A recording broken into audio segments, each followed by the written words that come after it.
Hello students. तो आज हम बात करने वाले हैं अस्थि शरीर की।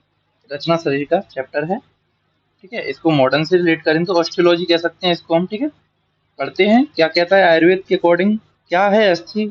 ठीक है, क्या परिभाषा है, क्या निरुक्ति है, कितने टाइप को होती है, कितनी अस्थियां बताई हैं अलग अलग आचार्यों ने। ठीक है, चलो स्टार्ट करते हैं फिर। परिभाषा क्या है अस्थि की, डेफिनेशन। सबसे पहले डेफिनेशन देखें, क्या परिभाषा है, क्या है अस्थि एक्चुअल में। स्थिर, कठिन तथा शरीर के अंग प्रत्यंगों, ध्यान से सुनना, अंग प्रत्यंगों को आकार और आधार, दोनों आकार और आधार प्रदान कराने वाली रचना को अस्थि कहते हैं। जो स्थिर है, कठिन है तथा शरीर के अंग प्रत्यंगों को आकार, ठीक है ना, स्ट्रक्चर एंड आधार, बेस प्रदान कराने वाली रचना को अस्थि कहते हैं। ओके, ठीक है, नो डाउट इन परिभाषा। अब हम निरुक्ति की बात करते हैं यहाँ पे। निरुक्ति, निरुक्ति है इसकी अश्यते इति अस्ति, इंपोर्टेंट है। ठीक है, अश्यते इति अस्थि, अस्थि। अब इसका नंबर की बात करेंगे। सप्त धातुएं मानी गई हैं आयुर्वेद में। सप्त धातुओं में से कौन सी धातु है, ये है अस्थि धातु है। पांचवी धातु है, कौन सी है, पांचवी धातु है, याद रखना। रस अशग मांस मेदो अस्थि मज्जानी शुक्राणी धातव। ठीक है ना, तो ये पांचवी धातु है। अब बात करते हैं कि अस्थियों का स्वरूप कैसा होता है। ओके, अस्थियों का स्वरूप कैसा होता है, कैसे स्वरूप होते हैं। गुरु, खर, कठिन, स्थूल, स्थिर और मूर्तिमान। जो पार्थिव द्रव के गुण होते हैं, पार पृथ्वी महाभूत में जो गुण होते हैं वही गुण इसमें होते हैं। गुरु, ठीक है ना, हैवी। जब हम बोन की बात करते हैं कितनी कॉम्पैक्ट होती है, ठीक है ना, मतलब एकदम कड़क होती है ना, और कॉम्पैक्ट होती है, ठीक है ना, स्थिर होती है। तो वो ये सब यहीं पर बताए गए हैं। जैसे गुरु है, खर है, कठिन है, ठीक है ना, स्थूल है यानी मोटी है, स्थिर है एक जगह, मूर्तिमान है जिसका आकार है। वो जो इसके पार्थिव गुण हैं वो हैं अस्थियों का ऐसा स्वरूप है जो पार्थिव गुणों से मैचिंग खाता है। इसमें पृथ्वी महाभूत प्रधान है। ठीक है, अब बात करते हैं इसमें पंच भौतिक रचना होती है कि इसमें पंच महाभूत क्या क्या फंक्शन है, क्या क्या कराता है बॉन को, मतलब बॉन में जो अलग अलग फीचर है उसमें पंच महाभूत का क्या रोल है। ठीक है ना, अभी देखते हैं। तो पंच भौतिक रचना देखते हैं। सबसे पहले हम देखते हैं अस्थियों की छिद्र।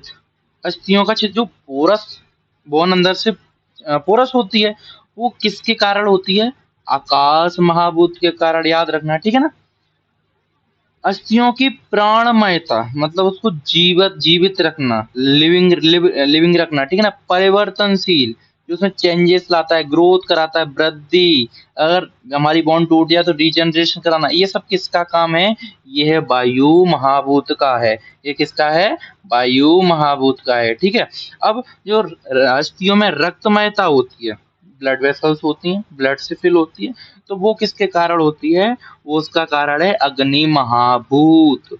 जो बोन में लचीलापन होता है, जैसे अपन कार्टिलेजस बोन की बात करेंगे तो उसमें लचीलापन होता है माइनर सा हल्का सा, तो वो किसके कारण होता है, जल महाभूत के कारण, याद रखना। ठीक है, लचकीलापन किसके कारण होता है, जल महाभूत के कारण। ठीक है ना, अब बात करेंगे खनिज युक्त, जो मिनरल्स, कैल्शियम, फास्फोरस, जो उसको कठिन बनाते हैं, हार्ड बनाते हैं, वो किसके कारण होता है, पृथ्वी महाभूत के कारण। तो पंच महाभूतों का अस्थि से क्या संबंध है, याद रखना है। ओके, ये पूरा पार्ट इंपोर्टेंट है। ठीक है ना, ओके। अस्थियों की छिद्रता आकाश महाभूत, प्राणमयता परिवर्तनशील, वृद्धि रीजनरेशन वायु महाभूत, रक्तमयता अग्नि महाभूत, लचकीलापन जल महाभूत से, और खनिज युक्त वृद्धि या वो है पृथ्वी महाभूत के कारण है। अब बात करते हैं अस्थि धातु की उत्पत्ति कैसे होती है। ठीक है ना, हम हर जगह देखते हैं, हर धातु में देखते हैं कि कैसे। तो पूर्वोत्तर, जो पहले की धातु होती है वो अगली धातु का निर्माण करती है। तो यही लिखा हुआ है यहाँ पे, क्या लिखा है कि मेद धातु से अस्थि धातु की उत्पत्ति होती है। ठीक है ना, माश मेद अस्थि। तो अस्थि से पहली वाली धातु कौन सी? मेद। मेद धातु अस्थि धातु का निर्माण करती है। अस्थि धातु मज्जा धातु का निर्माण करती है। ठीक है, ये भी याद रखना, किसका निर्माण करती है? मज्जा धातु का। अब यहाँ पर हम संख्याओं की बात करेंगे। ठीक है ना, ये इंपोर्टेंट है। ठीक है ना, याद रखना है इसको। तो हम चरक, आचार्य चरक और आचार्य श्रुत के बारे में उन्होंने क्या बोला बताया है अस्थियों के बारे में, तो वो हम देखेंगे। आचार्य चरक, सबसे पहले आचार्य चरक ने 361 बताई। अब हम कहते हैं कि मॉडर्न के अकॉर्डिंग टू 206 है।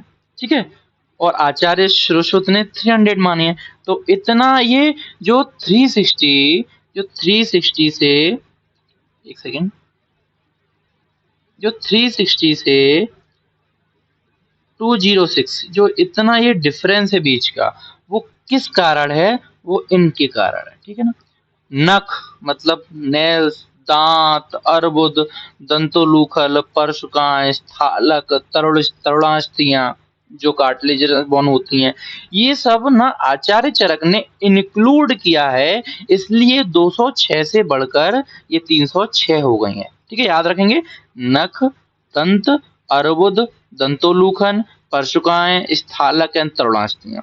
अब जो श्रुश्रुत है, आचार्य श्रुश्रुत हैं, उनकी हो रही है 300। अब जो 60 का डिफरेंस है, मतलब ज्यादा डिफरेंस नहीं है, मॉडर्न के कंपैरिजन में कम डिफरेंस है। वो क्यों है? क्योंकि इन्होंने दंत और दंतोलूखनों को नहीं माना है, बाकी दांत, अर्बुद, परशुकाएं, स्थालक और तरुणास्थियों को माना है। ठीक है ना, तो आचार्य श्रुश्रुत ने अस्थियों में किसकी गणना नहीं की है, याद रखना। ठीक है, किसकी गणना नहीं की है? तो वो दंत और दंतोलूखनों की गणना नहीं की है। ठीक है ना, और मॉडर्न के अकॉर्डिंग कितनी अस्थि होती हैं? 206। अब बात करते हैं, यहाँ पे हम भेद और प्रकार की बात करेंगे, कितने टाइप्स की होती है, कितने टाइप्स होते हैं इसके। तो हम यहाँ पर एक श्लोक है, इंपोर्टेंट है। ठीक है ना, क्या श्लोक है? कपाल रोचक तरुण वलय नलका संज्ञान। ठीक है ना, श्रुश्रुत शारीर स्थान का श्लोक है ये, याद रखना। ठीक है, वेरी वेरी मोस्ट इंपोर्टेंट। ठीक है ना, कपाल रुचक तरुण वलय नलक संज्ञान, ये इन्होंने जो 5 भेद बताए हैं अस्थियों के 5 भेद बताएं कि 5 टाइप की होती हैं। अब इनको समझते हैं, इनके नाम में छिपा हुआ है इनका राज की वो क्या कहना चाह रहे हैं, किस टाइप की बोन है। तो जैसे मैं बताता हूँ अभी, तो सबसे पहले अपने कपाल, कौन सी है? कपाल। कपाल, कपाल किससे रिलेट करते हैं? हम करते हैं जो थोड़ा फ्लैट होती हैं, जैसे पटेला बोन होती है, पटेलर बोन होती है, ऐसी सॉरी ऐसी पटेलर बोन होती है। इलियम भी थोड़ा माइनर फ्लैट बोन होती है, स्केपुला भी फ्लैट बोन होती है, जाइगोमेटिक। तो जो कपाल फ्लैट बोन की यहाँ पे बारे में बात की, कपाल। रोचक की बात करेंगे तो कपाल की एग्जांपल क्या है? पटेला, जानु, नितंब यानी इलियम, अंश मतलब स्केपुला, गंड मतलब जाइगोमेटिक, तालु मतलब पैलेटाइन, शंख मतलब स्कल, जो स्कल होता है, स्कल आता है कपाल में। ठीक है ना, अब रोचक की बात करेंगे तो रुचि मतलब अपन एक ऐसे रोचक को दंत से ऐसे रिलेट कर सकते हैं कि खाने में रुचि होना, तो वो दंत से रिलेट करना है, तो रोचक है अपने दंत एग्जाम्पल है इसका। ठीक है ना, तरुण, तरुण में आती है कार्टिलेजिनस। वो तरुण मतलब, तरुण का मतलब ये कितना तरुण है, वो सॉफ्ट, हल्का सा माइनर सॉफ्ट। ठीक है ना, कहाँ कहाँ पाई जाती हैं? घ्राण मतलब नाक में, ईयर में पाई जाती हैं, कर्ड में पाई जाती हैं, नेक में कार्टिलेजिनस होती है। ठीक है ना, ट्रैकिया ये। अच्छी कोष जो आई में भी। ठीक है ना, अब वलय के बारे में बताया गया। वलय, वलय का मतलब क्या होता है? रिंग, वैसे ही नाम ही बता रहा है, वलय मतलब रिंग। तो रिंग जो भी थोरेक्स, थोरेक्स एरिया में पूरा जो हमारा पूरा ये थोरेक्स बना रहा है, जो पीछे होती है वर्टिब्री, आगे होती हैं हमारी आगे होता है स्टर्नम, और साइड में होती हैं ये रिब्स निकली होती हैं। तो ये जो पूरा ये जो वलय फॉर्म जो हमारा ये स्ट्रक्चर फॉर्म कर रही है पूरा थोरेक्स का, तो इसमें सारी वलय अस्थियां आ जाती हैं, राउंड बोन आ जाती हैं, जिसमें रिब्स है, स्टर्नम है और बैकबोन है। जिसे पृष्ठ कहते हैं बैकबोन को, स्टर्नम को उरह कहते हैं, रिब्स को पार्श्व कहते हैं। अब एक लास्ट 5th नंबर की बोन के बारे में, नलक के बारे में बताया गया है, वो है नलक। क्या है वो? नलक। जे नलक। अब हम एक ऐसे नाम बता सकते हैं कि नल, नल से याद रख सकते हैं, नल कैसा होता है, नल ऐसा होता है, ठीक है। नल न नल, तो नल कैसे, लॉन्ग, थोड़ा लॉन्ग बोन है, ठीक है ना। तो जितनी भी लॉन्ग बोन है वो सब किस में आ जाती हैं, लॉन्ग बोन किस में आ जाती है, नलक में। तो remaining long bone like humerus, radius, ulna, femur, tibia, fibula, यो भी होती हैं, ये सब है नलक, नलक अस्थि कहलाती हैं, ठीक है ना। अब बात करते हैं हम इसमें एक सड़ंग शरीर के बारे में बात करेंगे, ये लास्ट टॉपिक है, सड़ंग शरीर की बात करेंगे इसमें। सड़ंग शरीर के उसमें नाम है, सड़ंग मतलब छह, जो हमारा बॉडी है वो छह पार्ट में डिवाइड है। Sub division of the body, यहाँ पे एक टॉपिक मैं कवर करवा रहा हूँ अलग से, sub division of the body छह होती हैं, चार शाखाएं, पांचवा मध्य शरीर और छठवा सिर। इसका श्लोक है, तच्च, श्लोक क्या कहता है, तच्च षडंग षडंगम शाखाश्च तस्त्रो मध्यम पंचम षष्ठम सिरा इति, ये भी श्रुश्रुत ने श्रुश्रुत में दिया है। तच्च षडंग शाखास्तस्त्रो मध्यम पंचम षष्ठम सिरा इति, मतलब षडंग में छह आ गए, तो शाखा कितनी होती हैं, चार होती हैं, कितनी होती हैं, जो बताते हैं, राइट अपर एक्सट्रीमिटी को बोला है दक्षिण ऊर्ध्व शाखा, वाम ऊर्ध्व शाखा, दक्षिण अधः शाखा और वाम अधः शाखा। ये मान लो ये वो है, ठीक है ना। अब यहाँ से ये हाथ और ये अपने पैर, तो इसको बोला है राइट यानी दक्षिण ऊर्ध्व शाखा, वाम ऊर्ध्व शाखा, जो लेग राइट लेग को बोला है दक्षिण अधः शाखा, और इसको बोला है वाम अधः शाखा, ठीक है। अब बात करते हैं हम मध्य शरीर। मध्य शरीर में आता है, मध्य शरीर में आता है ट्रंक। ट्रंक किस मिला था, थोरैक्स और एब्डोमेन से बना होता है, ठीक है ना। ट्रंक में मध्य शरीर में आता है। एंड सिरा, छठवा पार्ट कौन सा हो गया, सिरा एंड ग्रीवा, सिरा एंड ग्रीवा मतलब neck and head, neck and head. एक और श्लोक है, चरक शारीरिक में दिया है, दो बाहु द्वे शक्तनी शिरोग्रीवाम अंतरादि इति षडंगम। बस इन्होंने कुछ नहीं बोला है, दो बाहें, दो पैर और सिर और ग्रीवा और अंतरादि, यहाँ पे उन्होंने क्या है, जो मध्यम शरीर की जगह अंतरादि बोल दिया है, वही मध्य शरीर है और कोई डिफरेंस नहीं है, ठीक है ना।